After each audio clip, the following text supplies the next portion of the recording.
போட்டுட்டு இருக்கேன், seat belt போட்டுட்டு இருக்கேன். இப்ப வாகனம் போயிட்டு இருக்குது. சடனா ஒரு ஹிட் ஆன என்ன ஆகும், நான் முன்னால வருவேன். முன்னால வரும்போது என்ன பண்ணுனாக்க இந்த சீட் பெல்ட் என்ன லாக் பண்ணிக்கும். இதை எப்படி லாக் பண்ணுது அப்படிங்கறத இப்ப சொல்ல போறேன். நல்லா கவனிங்க.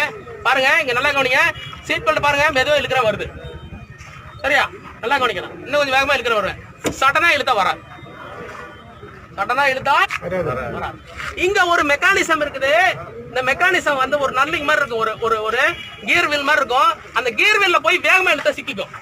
மெதுவா எழுதிங்கன்னா அப்படி சுத்தி வரும், மெதுவா எழுதிங்கன்னா வரும். ஆனா வேகமா எழுத என்ன ஆகும், போய் சிக்கிக்கிட்டு வராது. சரி, இது இப்படி பிடிச்சிக்கிச்சுன்னா நான் இறந்து போயிருவேன். இது இப்படி டைட்டா பிடிச்சிக்குது. இப்படி பிடிச்சிக்கிச்சுன்னா இதுக்கப்புறம் என்னால அந்தாண்ட வர முடியாது, மூச்சே விட முடியாது, இறந்து போயிருவேன். அப்படி ஆகுமானா? ஆகாது. என்ன ஆகும் அப்படின்னாக்க, உங்களுக்கு விபத்தின் போது ஒரு வாகனம் 4 இருந்து 12 முறை அதிரும். அந்த அதிர்வு வரும்போது ஒரு ஹிட் வருதுல்ல, அப்போ வந்து இந்த சீட் பெல்ட்டை பிடிக்கும். அதிர்வு விட்டோன்னு போயிடும், பிடிக்கும், போயிடும், பிடிக்கும், போயிடும். 8 முறை அதிர்ந்தால் 8 முறை பிடிக்கும். 9ஆவது முறை சீட் பெல்ட் விட்டுரும். புரியுதா என்ன சொல்றேன்? என்ன சொல்ற புரியுதா? அப்ப வண்டி நிக்கும் போது சீட் பெல்ட் என்ன இருக்கும், ரிலீஸ் ஆயிடும்.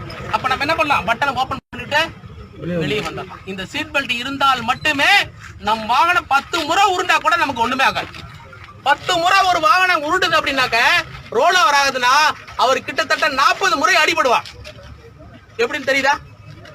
4 பக்கம், ரைட்ல ஒரு அடி, மேல ஒரு அடி, லெப்ட்ல ஒரு அடி, கீழே ஒரு அடி. ரைட்ல ஒரு முறை சுத்தும் போது 4 அடி. அப்ப 10 முறை சுத்துச்சுன்னா 40 அடி. ஒவ்வொரு டைமும் ஒவ்வொரு சிறு காயம் பட்டா கூட 40 அடி பட்டுச்சுன்னா என்னால் உயிருடன் இருக்க முடியாது. புரிஞ்சா? புரியுதா? அப்ப நம்ம என்ன பண்ணிருக்கோம், இதே சீட் பெல்ட் போட்டிருந்தா ரோலர் கோஸ்டர் மாதிரி நீ எந்த பக்கம் சுத்தினாலும் வண்டி மட்டும் தான் சுத்திட்டு இருக்கும், வண்டி மட்டும் தான் அடிபட்டு இருக்கும். நான் சீட்ல இருந்து இந்த பக்கம் வரவே மாட்டேன். பின்பக்கம் எனக்கு வந்து குஷனு, முன்பக்கம் சீட் பெல்ட், எது மேலேயும் போய் பட மாட்டேன். விபத்து முடிஞ்சதுக்கு அப்புறம் வாகனம் நின்னதுக்கு அப்புறம் சீட் பெல்ட் கட்டிட்டு வெளியே வரும். புரிஞ்சுச்சா? புரிஞ்சுதா? சீட் பெல்ட்டோட கான்செப்ட் தெரிஞ்சிச்சா? இத்தனை நாள் நமக்கு தெரியாது. இன்னும் பலர் நினைச்சிட்டு இருக்கிறாங்க ஃப்ரண்ட்ல இருக்கிறவங்க மட்டும் சீட் பெல்ட் போட்டா போதும், ரியர்ல இருக்கிறவங்க தேவை. ஆனால் சரியா, ஆஸ் பர் அதாவது ரெக்கார்டு படி பின்னால இருக்கிறவங்களுக்கு அதிக விபத்து ஏற்படும், அதிக காயம் ஏற்படும். எவ்வளவு அப்படின்னாக்க பாருங்க, WHO சொல்லுது முன்பக்கம் இருப்பவருக்கு 40%, பின்பக்கம் இருக்கிறவருக்கு 70%. யாருக்கு அதிகம்? ஏன் அவங்களுக்கு அதிகம் அப்படின்னு கேட்டா அதுக்கு ப்ரூஃப் இருக்கு. ஏன் அப்படின்னாக்க, நான் இந்த டிரைவிங் சீட்ல இருக்கிறவரு அடிபடும் போது ஒரு அடியிலேயே போய் அவரோட ஒரு பாயிண்ட் போய் டச் பண்ணிடுறாரு. அது ஸ்டேரிங்கோ கண்ணாடி, ஒரு அடியிலிருந்து 2 அடியிலே. ஆனா பின்பக்கம் இருக்கிறவரு 5 அடி தூரம் வந்து இதை சந்திக்கணும். அப்போ ஃபோர்ஸ் இன்டு டிஸ்டன்ஸ், எல்லாத்துக்கும் ஒரே ஃபோர்ஸ் தான், ஆனா டிஸ்டன்ஸ் மாறுபடுது. அப்போ அவரோட அடிபடும் தன்மையும் அதிகமாகும். ஆகவே பின்னே இருப்பவர் தான் முதல்ல இருப்பார். புரிஞ்சிச்சா? நம்மள நினைச்சிட்டு இருக்கிறோம் டிரைவர் மட்டும் சீட் பெல்ட் போட்டா போதும். கிடையவே கிடையாது. பின்னால இருக்கிறவங்க தான் கண்டிப்பா போட்டுக்கணும். ஏன்னா அவரு தான் ரொம்ப தூரத்தில் தூக்கி வீசப்படுவார், அவருக்கு தான் ஃபோர்ஸ் அதிகம்.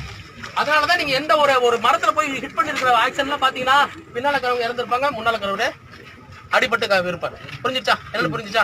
அப்ப கார்ல 4 அல்லது மேற்பட்ட சக்கர வாகனங்களில் செல்லும் போது நம்ம என்ன பண்ணிருக்கணும், கண்டிப்பாக இருக்கை பட்டை என்று சொல்லப்படும் சீட் பெல்ட்டை கண்டிப்பா அணிந்திருக்க வேண்டும். அப்படி அணிந்திருந்தால் மட்டும் விபத்தின் போது நாம் உயிருடன் இருக்க முடியும்.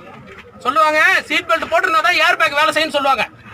இது உண்மையா பொய்யாங்கிறதுக்கு நீங்க போக வேணாம். ஆனா இந்த சீட் பெல்ட் அணிந்திருந்தால் மட்டுமே இந்த ஏர் பேக் உங்களை காப்பாற்றும். அதுவும் எப்படின்னு சொல்லிடுறேன். எப்படின்னு கேட்டீங்கன்னா, இப்ப நான் அப்படி போயிட்டு இருக்கேன், வண்டியில போயிட்டு இருக்கேன், சீட் பெல்ட் நான் போடல. இப்போ வந்து ஏர் பேக் என் வண்டியில இருக்குது, ஏர் பேக் இருக்கு, இது என்ன காப்பாத்துமான்னு காப்பாத்து. ஏன்னு கேளுங்க. இப்ப நான் போயிட்டு இருக்கேன், ரைட்ல வந்து ஒரு வண்டி என்ன இடிக்குது. ரைட்ல இடிச்சா நான் எங்க போய் விழுவேன், லெஃப்ட்ல போய் விழுவேன். இப்ப இந்த பக்கம் போய் இப்படி விழுந்துட்டேன். இந்த ஏர் பேக் வந்து 400 கிலோமீட்டர் வேகத்துல பயணிக்கும், 400 கிலோமீட்டர். சரியா? அப்ப 400 கிலோமீட்டர் வேகத்துல வேகமா வரும்.